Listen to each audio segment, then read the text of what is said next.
batuk menaun, dan rasa gatal pada tenggorokan.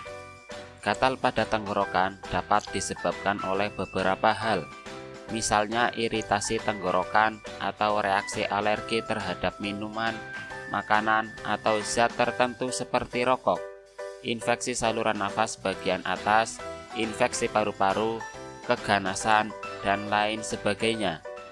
Resiko keluhan ini biasanya meningkat pada orang-orang dengan riwayat alergi sebelumnya atau riwayat keluarga dengan penyakit alergi.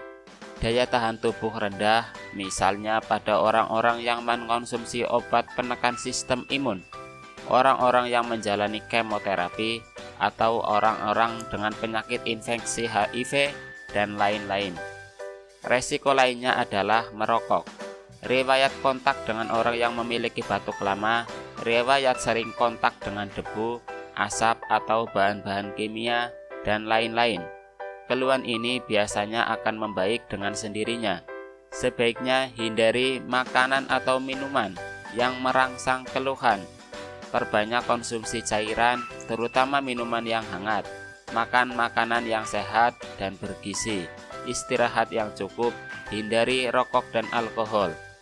Apabila keluhan batuk menaun dan rasa gatal pada tenggorokan masih tidak membaik, sebaiknya konsultasikan ke kami, CV Denatur Indonesia, melayani keluhan dan pengobatan herbal. Hubungi customer service kami melalui HP, SMS atau WhatsApp 0813 2662 7499.